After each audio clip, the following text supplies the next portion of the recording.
Olá, tudo bem? Bem-vindo ao nosso Café com Ações. O Café com Ações é um programa que é um giro de notícias, informações sobre economia, bolsa de valores, e é uma forma que eu procurei mostrar aqui como eu faço para separar o joio do trigo e focar nas notícias que realmente têm algum sentido para as minhas estratégias enquanto investidor. Eu recomendo que vocês façam a mesma coisa. Sejam seletivos, há muita informação, muito conteúdo, muita coisa desconexa, muita coisa sem nenhum valor para as nossas estratégias.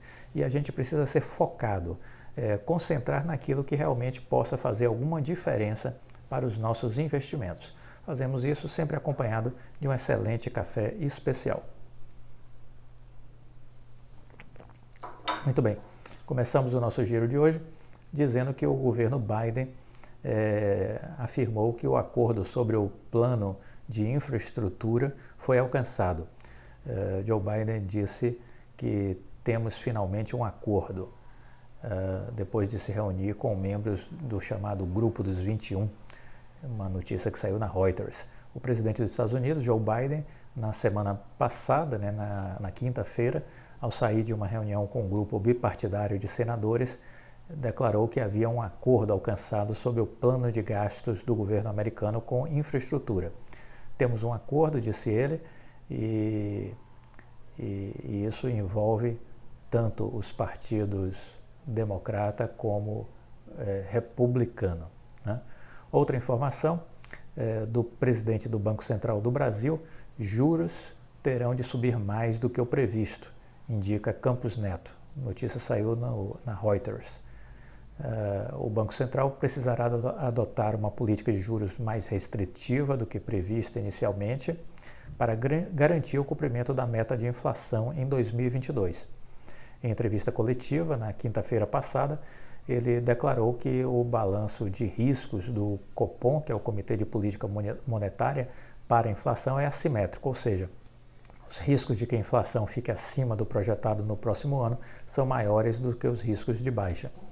Quando o balanço é assimétrico, significa que você tem que elevar os juros acima do que foi projetado inicialmente.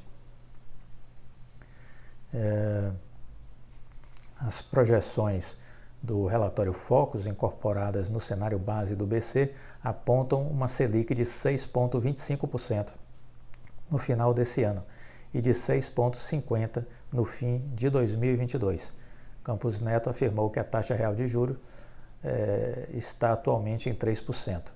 O diretor de política monetária, Fábio Kankzuk, complementou o relatório de Campos Neto, o raciocínio de Campos Neto, lembrando que no cenário do BC, os juros do relatório Focus deixou a inflação de 2022 em 3,5%, no centro da meta para o ano.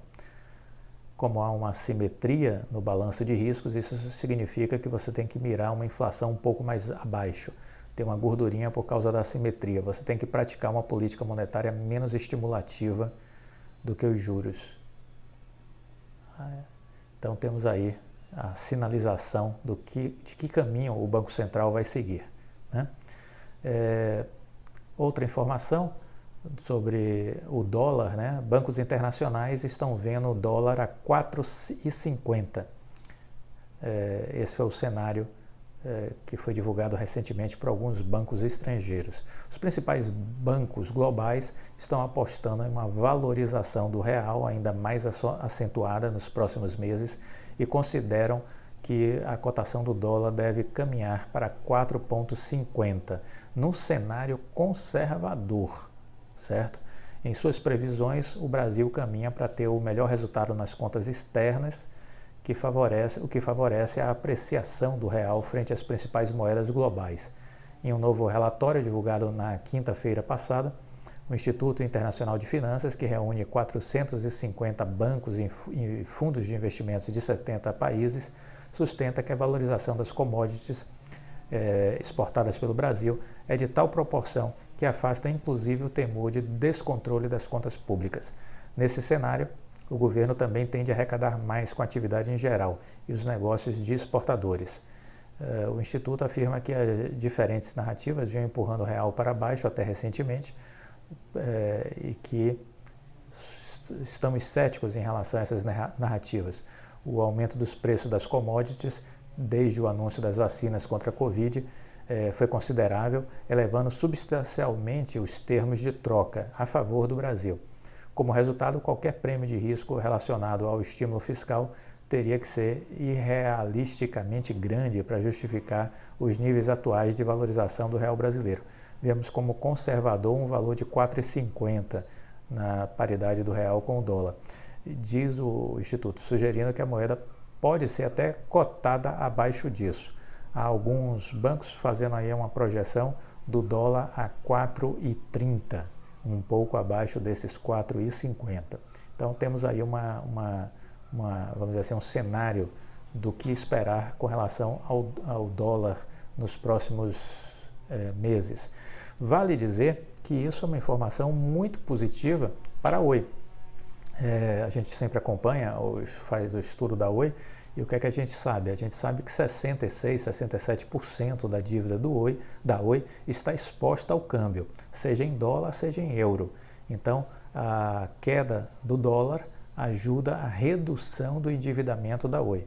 Então, fiquem atentos, porque deveremos estar vendo aí balanços mais positivos da Oi a partir agora do segundo trimestre, né? Terceiro e quarto trimestre, deveremos ver uma queda do endividamento da Oi por conta dessa trajetória aí de correção de baixa para o câmbio, né? Para o dólar e, consequentemente, para o euro também.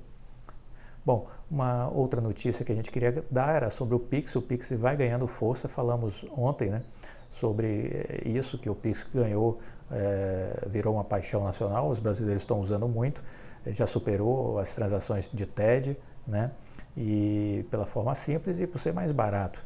Isso está gerando um problema para os bancos do ponto de vista de perda de receita, e hoje a Febraban deu uma declaração que o Pix já representa 30% do total das transações bancárias. Veja como ele está crescendo, né?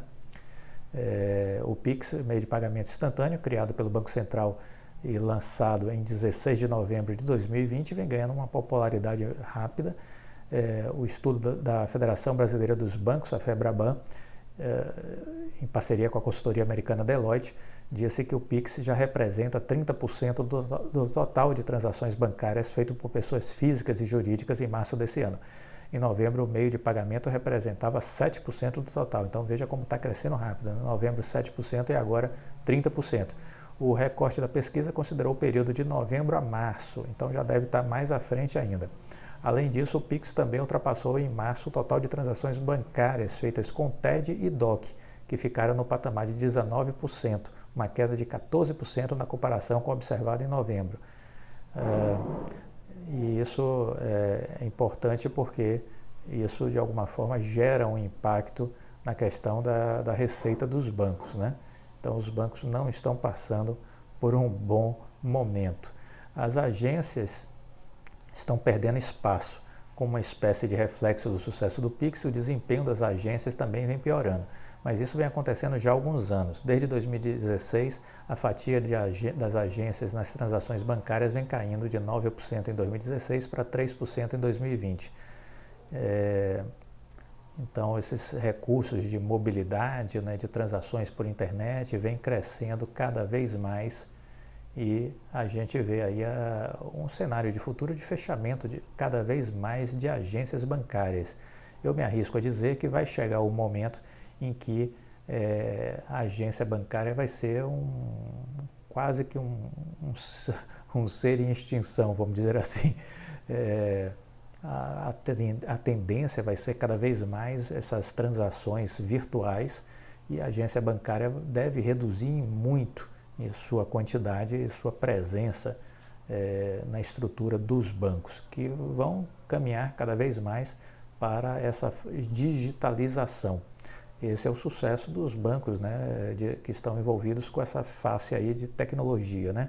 O Nubank, Banco Inter, o Banco Pan, o C6 Bank, esses bancos estão aí crescendo justamente nessa crença aí de que o futuro passa pela tecnologia, e os que estão tendo flexibilidade e adaptabilidade vão performar nesse caminho. Os que tiverem mais engessamento para se ajustar a esse mundo novo podem ficar para trás, inclusive ser condenados à irrelevância, né? Então estejamos atentos a esse mundo de transformações que está acontecendo no setor bancário, inclusive aí com o surgimento de outras empresas que também estão se estruturando tal qual fosse um banco. Um exemplo é a Magazine Luiza, né? Que já tem hoje toda uma operação bancária autorizada pelo Banco Central e que faz uma série de serviços que os bancos normalmente fazem, a Magazine Luiza está fazendo. Então estejamos atentos a esse mundo em transformação. Por fim, eu queria comentar também uma notícia que saiu da semana passada, que foi sobre o ataque hacker ao grupo Fleury, né? Que foi um ataque cibernético e isso tem afetado cada vez mais os mercados. No final de semana falamos sobre isso no estudo de caso da Oi. Esse é o mundo novo.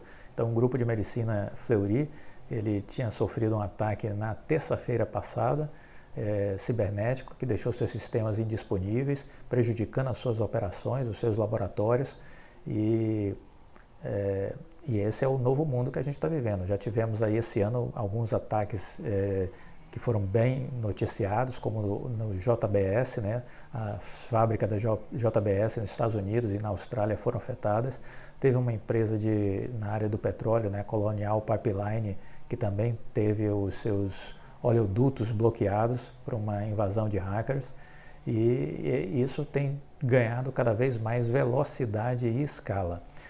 Uma empresa americana, a Digital Sonic Wall, ela declarou que os ataques cibernéticos aumentaram 62% em 2020, em comparação com o ano anterior.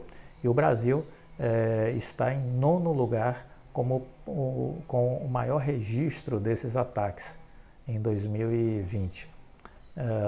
Dados da Nasdaq diz que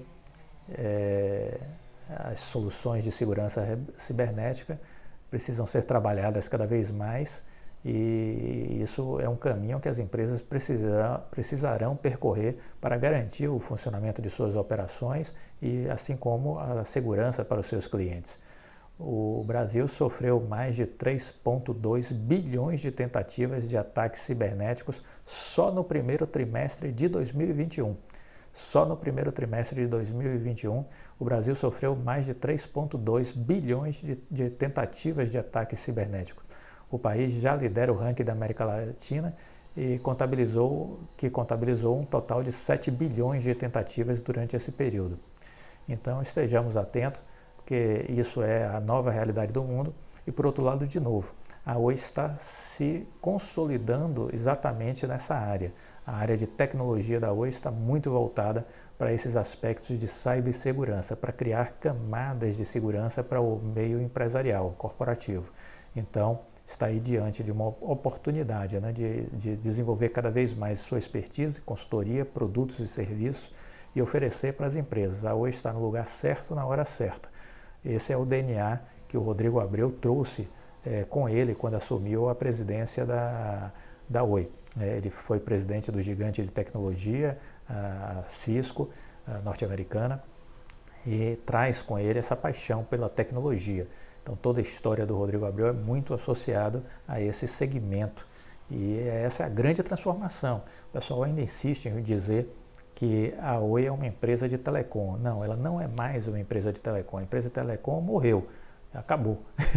O que nós temos agora é uma nova empresa que sai da recuperação judicial, pautada em 2 grandes negócios: infraestrutura de fibra ótica e tecnologia. Então esses são os 2 grandes negócios da Oi, essa é a nova roupagem da empresa, e embora os analistas continuem insistindo de que a empresa é uma empresa de telecom, em algum momento vai cair a ficha deles e eles vão fazer essa mudança de interpretação. E com isso a Oi será avaliada a outros múltiplos, muito superiores aos múltiplos que servem de parâmetro de avaliação para as empresas de telecom, entendeu? Então aí a gente pode estar dobrando, triplicando os múltiplos em relação aos parâmetros que servem de análise para as empresas de telecom. Fiquemos atentos, estudemos as empresas, isso é fundamental, a gente sempre repete esse mantra no nosso outro canal, o Viver de Renda. Bom, esse foi o nosso Café com Ações de hoje, fiquem com Deus, deixa o like e até a próxima. Tchau!